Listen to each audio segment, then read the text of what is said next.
What if you and I unify in you and I TY?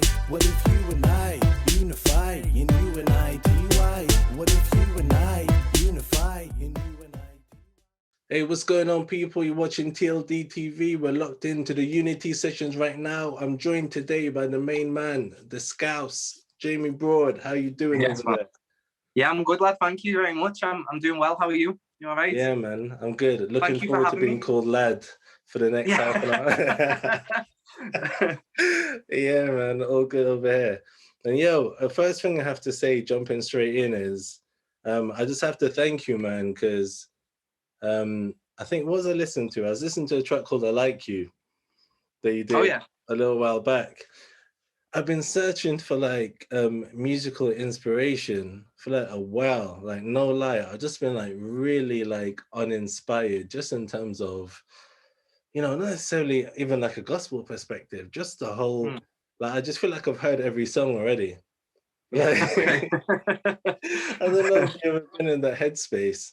But for someone who like, for a very long time, I've deep dived music where I just like binged it for like years and years. And I just hadn't been inspired for probably about maybe over a year or so. I just hadn't been inspired at all, man. So I think hearing you and prepping for this and going on that journey, I just want to thank you for like for that feeling and that moment that you gave me where I just felt inspired again, man. That's amazing to hear, man. It can get like that with inspiration, can't it? I know I've been in exactly that same place you're talking about myself. So it can get like that. Yeah, it's not even necessarily like, you know, for me as an artist, but just in terms of as a fan and as a listener, it's like for most, like name the artist, and I can tell you what the next two tracks are going to be about. Yeah, you know what I mean. Any artist can tell the next two tracks, but the kind of diversity that I think you've shown, and we can take it there.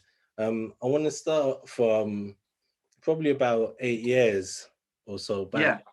The whole of Liverpool is buzzing just because of the mad amount of stuff that you're putting out and the kind of content you seem to have tapped in to, not necessarily just song making, but you're able to storytell with such immense personal detail. Nice one. Where does that come from? Well, I sort of started when I was a little kid writing rhymes before what I knew was what I was doing was rap.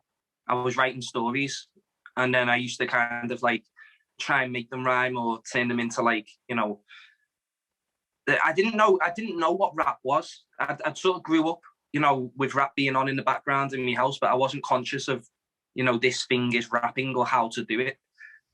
So yes, I used to write stories a lot. So I think that it's definitely, you're right, it's something I try and do in my music a lot. I try and tell stories. They're not always personal stories. Sometimes I try and take on a character, and I have done that before. So yeah, you're absolutely right. Those stories are very important to me, and I think we as humans have a natural inclination towards stories. I think we use them to communicate identity, and so that's what I do in my music as well, is I try and tell stories. And also as well with the personal detail stuff, I use my music as a form of therapy in a way. I'm not I've gone past them sort of, I don't want to call it delusions, but like I don't do rap to try and become famous. I'm not interested in all that sort of stuff. The more people that listen to me music, I'm happy, but I'm not trying to make it. You know, people say that, you know, when do you think you're going to make it? That's never been about that for me. I think what people put up as that idea of making it is something very different to what I'd want to do with rap. If I ever could, I'd just love to be able to make enough money to live off my music and just be in a creative space where I can make music and have that as my job. And that for me would be making it. But I'm also, you know, sort of, I've been in this long enough now to realise that probably isn't going to happen or might not happen. And so for me, music's always been a form of therapy. And I had a moment like years back where I had to kind of redefine that and go, you know what? If no one ever listened to my music again, would I do it still? And I come to the conclusion that I would. And so for that reason, it's like a therapy to me. So I am quite personal. I put a lot of personal details into the music, and part of that storytelling is telling myself, telling me for me, you know, how I'm perceiving things, and that helps me sort of navigate through life. Yeah. So how do you go about, you know, as a writer, there's certain topics that you'd take and you'd run with, and certain topics that you'd leave behind, like, I'm probably not going to pursue that idea. How do you go about deciding which is which there? Sometimes it's just what feels right as well. Something I've learned over the years is sometimes I'll start writing a song, and then I'll, you know, I mean, you must have been in this place yourself. You get frustrated because you can't quite finish it, or you feel like, you know, nah, I feel like I could say that a bit better. And so my writing process is kind of just getting me thoughts down, and then I go through a process of editing over time. So sometimes it will take me a really long time to write a song. And like you said there, I might have an idea and I might completely abandon it. And then years down the line, I'll go, oh, you know what? This feels like the right time to do it now. It wasn't before. And then I'll go back to it, and I'll tidy it up, and I'll, you know, sort of add bits in, or take things out, and structure it around a beat and a more firm concept. Interesting. Because, yeah, listening to it, I guess in a UK sense, it's probably like the streets are probably the closest, I'd say, in terms of that storytelling narrative. Yeah, I do get that a lot. Yeah. Yeah, which is interesting. I know NF just put out what's it called? The Story. Have you heard I that? haven't heard it yet. You know, I haven't. Is it good? Pretty quality. Like, Yeah. I think again, we've heard that track before, but not from him. It's kind of in that Joyner Lucas kind of mold. Okay. And the only other one I'd throw at you is maybe like Slick Rick.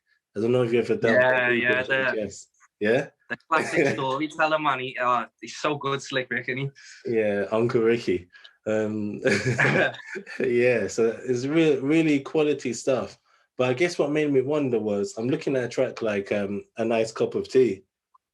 Oh yeah. And I'm thinking, yeah, because you did it excellently.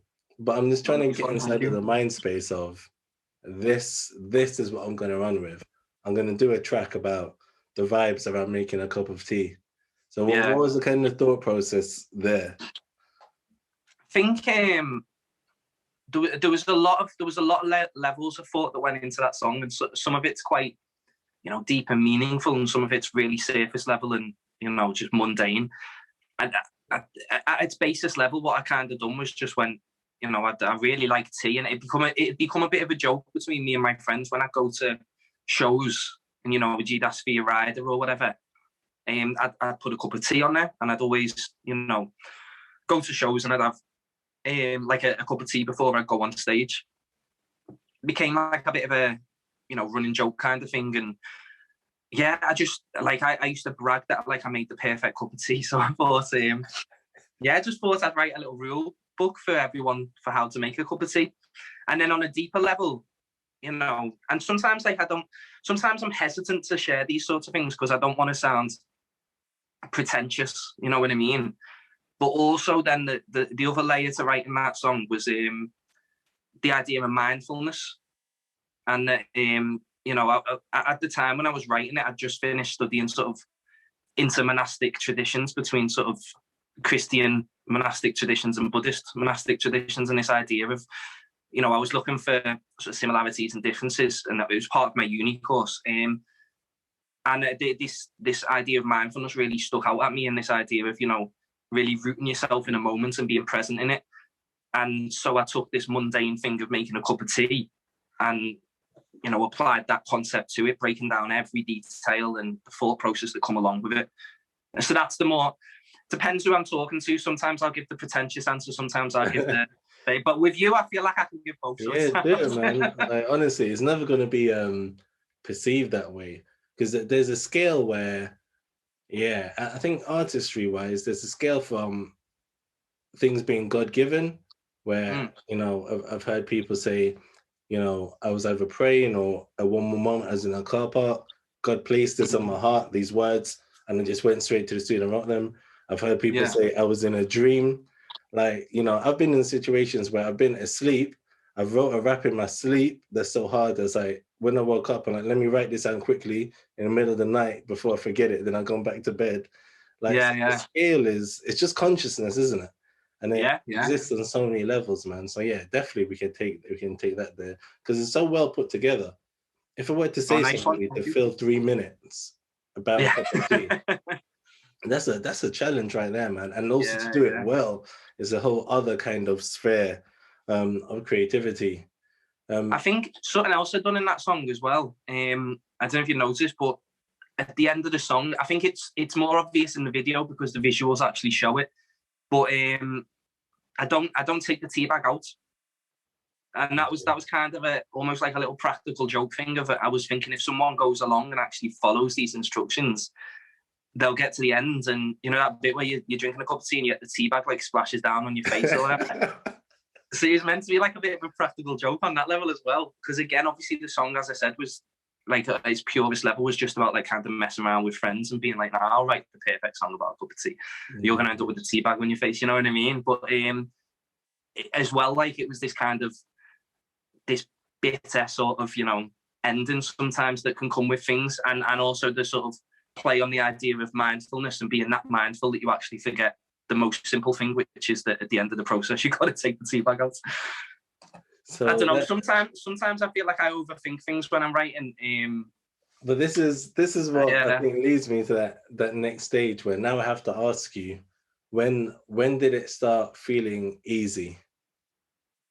With writing, I don't think it's ever really felt that easy, to be honest. I could write and write for days, and I can freestyle as well. So I feel like I can freestyle for days and days. But like, it's never been easy to me at the editing level, and that's kind of where I do my hardest work, if that makes sense. So I free write quite a lot. So I'll just put a beat on, random beat selection. I'll just start writing, and I'll write as quick as I can without thinking about it too much, and just kind of whatever comes to me, I'll put down on the page.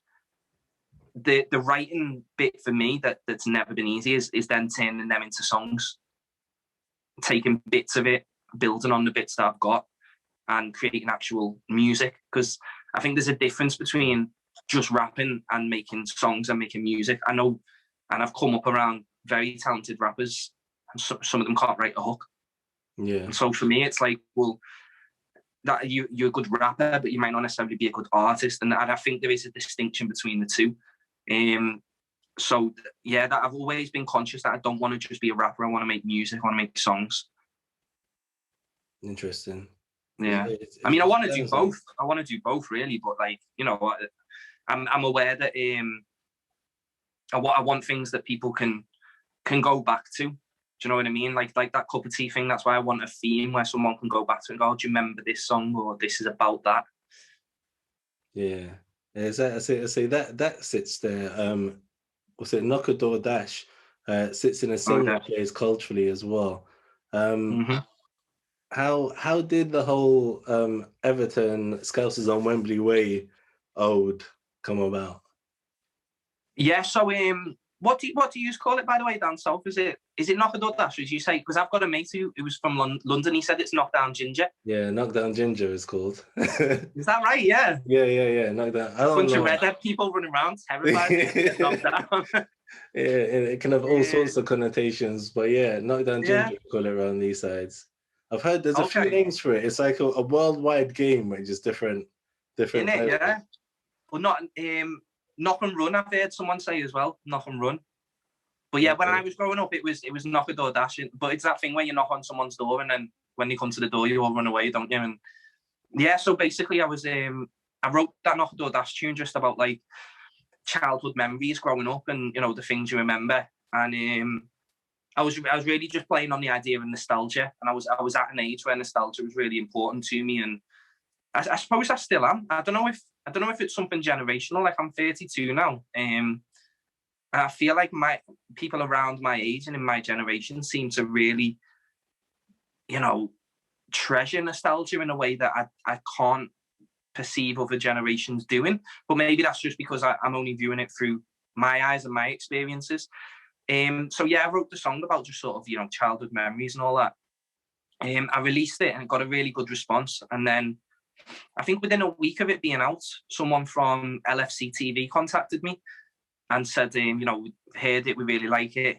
They said, will you do, I think coming up was a semi-final at Wembley between Liverpool and Everton. And they said, you know, will you do a remix of it, but about childhood memories associated with football? And then, you know, and I said, well, I'm an Evertonian, you know, so I don't know if I can go on. I can't go on Liverpool TV, like.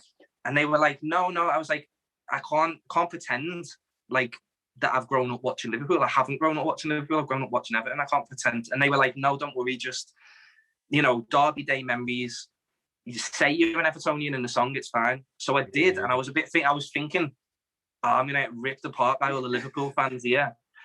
But one thing I'm really proud of my city is this unity. And it's not always there. Like, Liverpool and Everton fans will snipe at each other, like just like other fans do. But I think, like, growing up in the city and, you know, as a kid myself, sort of Hillsborough happened when I was a newborn baby. Really, I'm as old as the event itself. And I think, like, for me, mum and dad particularly, over the years, there's been this real thing and this real hate in the city of saying, you know, we're still waiting for justice. And, you know, for people who may not know, do you want to unpack it a little bit? The Hillsborough disaster. So Hillsborough was it's the ground of Sheffield Wednesday. It was where an FA Cup semi-final was, and there were errors with the crowd control systems, and they allowed basically too many fans. They opened this other gate because they were worried about people turning up late in the game, starting without the fans being there, whatever. They opened the gate either way. Too many people went into this enclosure. Now, there was a stigma around football fans at the time, and a stigma around the people of Merseyside. So what happened was, these people were in these enclosures and they were saying to the police, like, you know, we're dying here, people are being crushed. And the police didn't respond in a timely enough manner to open the gates, and it led to eventually 96 people dying. And then the media response afterwards was, from certain areas of the media, very much blaming the fans themselves for it. And still to this day, although there's been, you know, some degrees of justice in court, there's still campaigns going on now for justice to be done for the family and the people who were responsible for those decisions that led to the deaths to be held to account. And I mean, this trial's going on now. I won't say too much about that, because there's been stuff in the past with that where, you know, you're not meant to talk about trials while they're going on. So I won't say anything more than that. But, you know, but yeah, so my mum and dad, obviously, and a lot of the people in the city grew up with this. And I think the age of me as well, sort of, you're watching, there's these grieving mothers who've seen their sons not come home from a football match, which should never happen. And the whole, like, time of my life, you've got, you know, my mum watching me grow up and going, this whole time that he's growing up, these other mothers are being denied justice. And yeah, so basically, there's, in Liverpool, between Everton and Liverpool Football Club, that tragedy affected the whole city. It didn't just affect one set of fans. So I feel like there's a sort of unique unity between Liverpool and Everton fans that I hope always remains there, because we ended up actually facing each other in the final after Hillsborough, and the Everton and Liverpool played each other, so it was like the whole of the city went down to Wembley and went down to London for that, and there was just this real display of unity, and the fans sort of chanting Merseyside rather than chanting their own songs. And and so in Liverpool as well, in general, they call it the friendly derby. There is it was for a long time you could sit where you wanted. They didn't separate the fans, like, you could sit where you wanted in the grounds, and there wasn't, like, you know, they allowed the fans to mix and that. So it's, in Liverpool as a city, there's a real, you know, I wouldn't say harmony, but there's a respect between the two clubs, because they represent the people of the city, not just, you know, one group of people. They represent both. And, you know, I'll never really, aside from, like, some football banter, I'll never really hate Liverpool Football Club, because I've got family members who are Liverpoolians, and I respect the club and what they they've done with that Hillsborough stuff as well. And yeah, so I was worried about the response. Was like, oh, you know, an Evertonian being on TLDTV, but everyone was just so kind about it, and it's a wonderful city, Liverpool. The way people pull together and support their own, it's a real thing. So I was made up with that, and yeah, I just wrote about like Derby Day memories and football and all that, and yeah, how scared I used to be when the ball fell to Steven Gerrard on the edge of the box and all that sort of stuff. That was definitely a standout line. I saw in the comments a lot of people have grabbed onto that, you know. I think as well at the time, my hair was a lot bigger and curly, and we had Fellaini playing for us. And when I used to play like Sunday League footy and all that, and you know, the amount of times I got called Fellaini was mad. It was mad. The whole line just shouting at you, and so yeah. He'll never get the respect he deserves. I'm not sure exactly. Yeah, he had a very unique skill set, and he was very good at what he was good at. Just no one's really sure what it was. For real? Oh man. And then so there seems to be a lot of progress and momentum around this time with your music and everything else. And then how does Liverpool All Stars come about? Oh, the SBTV thing. Yeah, that was do you know what? I think it was Morgan Keys, who he was filming videos at the time for them. He's gone on to do amazing things, by the way. Like, you need to check him out. Obviously, the stuff he's done with Western and his radio show and all that. But he was in Liverpool filming someone. I can't remember who it was, but someone got on. There was like a management company at the time who were like about in Liverpool, and they basically got on him and said, "Listen, if we can sort a few rappers from Liverpool, because these times there wasn't a lot of representation for Liverpool. There wasn't a lot for other cities outside of London in general."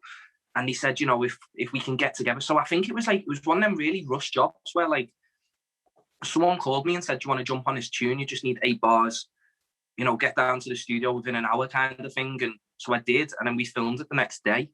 So there was a lot of, when that came out in the city, there was a lot of like, why wasn't this person on it? Why wasn't that person on it? And I kind of addressed this in a few songs that like, you know, certain people were asked, they didn't want to be on it.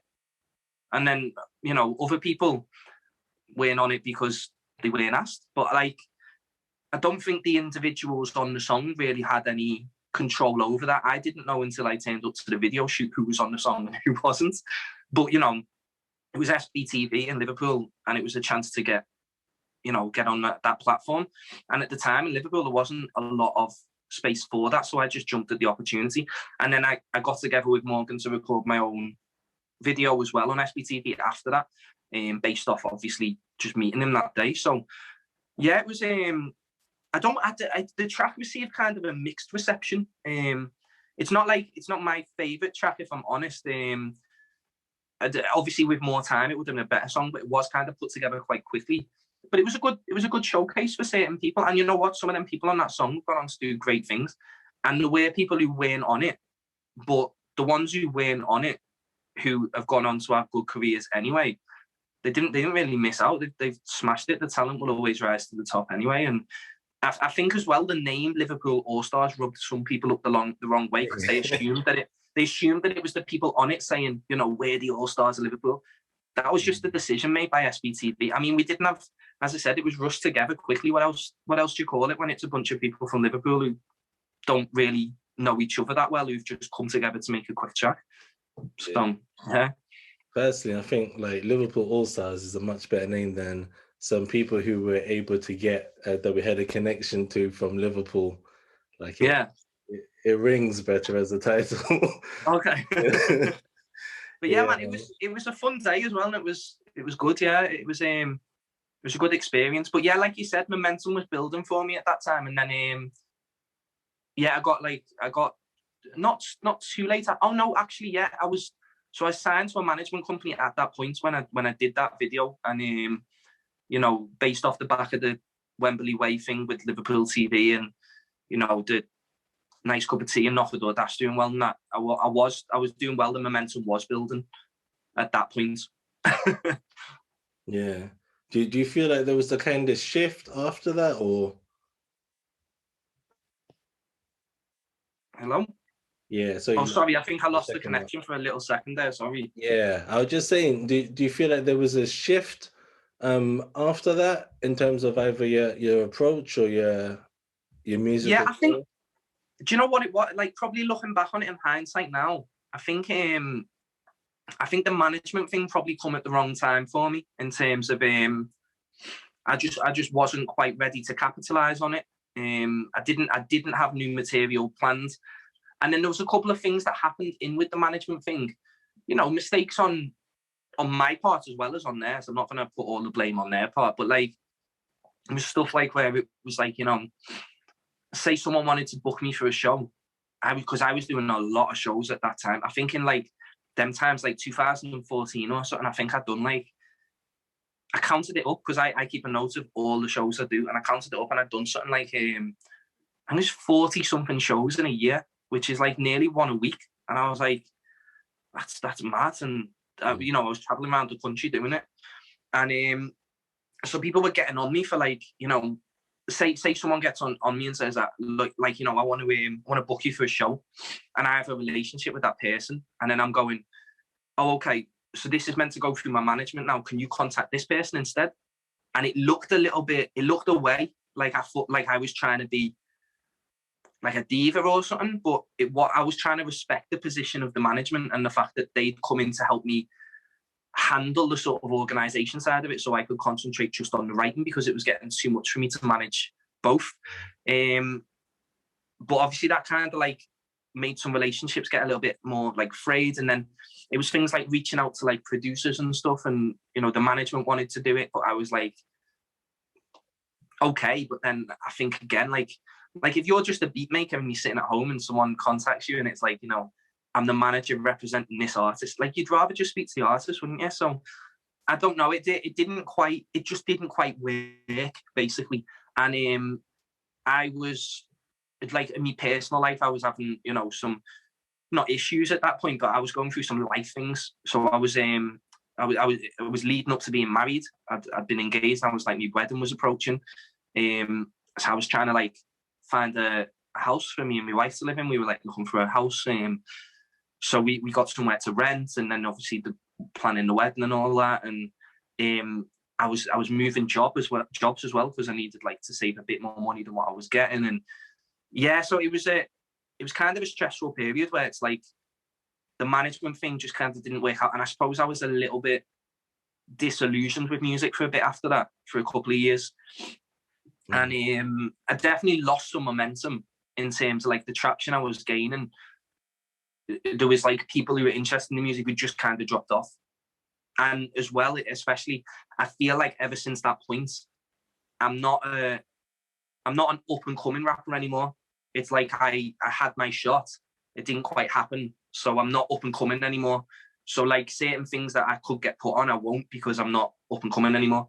And it's got its nice sides with it as well. Like, it's one thing that I've learned with age is like I'll never get over how humbled I am by when I see rappers now from the city and they say, you know, I used to listen to you growing up, you're one of the reasons I rap now. Like I'll never get over that. When I was a kid starting out, I didn't ever think that anyone would listen to me music. As I said, I've done it just because it was something for me. So to have anyone listening to me music is amazing. To have people inspired by it to do their own thing, it just blows my mind. And, you know, I thank God for that. I just kind of put my music out and, yeah, just hoped for the best. And I maybe made some mistakes along the way and the momentum didn't quite follow through. So I feel like I almost, there was technological changes as well, can I just say, which was a big thing. So a lot of my music, I was doing like mixtapes and stuff. I didn't own the rights to a lot of the beats, and I was working on, you know, making my own stuff, which was with producers so I could put it on Spotify. So I kind of feel like when my music went onto Spotify, which I think was like 2018, I almost feel like that was a point where I was starting again. And like, you know, yeah, so I almost kind of see my career, as it were, in two parts. There was that early part, and then there was this more recent part. Yeah, I hear you. That makes sense, man. And do you feel like along that journey, do you feel like your faith and beliefs impacted the music? Yeah, definitely. I was always very keen to. So I was writing music before I was a Christian, and then when I became a Christian, I never sort of had this. And it's something when I've spoke to people that I've noticed this idea of like, you know, can I still make this music even though I'm a Christian? And I never really had that. I was always, you know, really supported by sort of my youth pastor and all that, and just saying, you know, nah, go for it, make the music, carry on making the music. And obviously I changed the content of it a little bit because of my faith and trying to, you know, obviously I was doing youth work as well, and a big thing for me was wanting to represent correctly when I was speaking to these young people on a Friday night or a Sunday morning. Yeah. I couldn't live two lives and be like, you know, I'm doing this in the music, but then I'm doing this in the youth group. I'm just not that guy. I couldn't live them two lives like that. So I wanted to be consistent with my conduct and what was coming out of my mouth. So yeah, definitely affected it. Definitely influenced it as well. And it still is to this day. I mean, that never goes away. That's because it's a part of me. It's always going to be part of my music in one way or another. In the same way, it's always going to be part of how I approach, you know, my job in Tesco overnight or whatever, or my uni work, or it's always going to be part of your life, isn't it? Yeah, and where you position now, with all that said, where do you see your musical career and journey going over the next couple of years? Sorry, can I just, my battery's just about to die. Can I just plug this in 1 sec? Is that all right? Okay, yep, sure, go ahead. Sorry.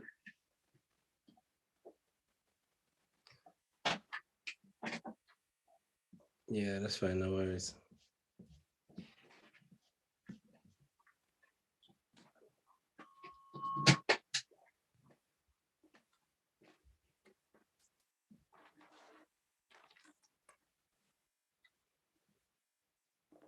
Sorry about that. The battery's meant to have lasted well longer on this than it has.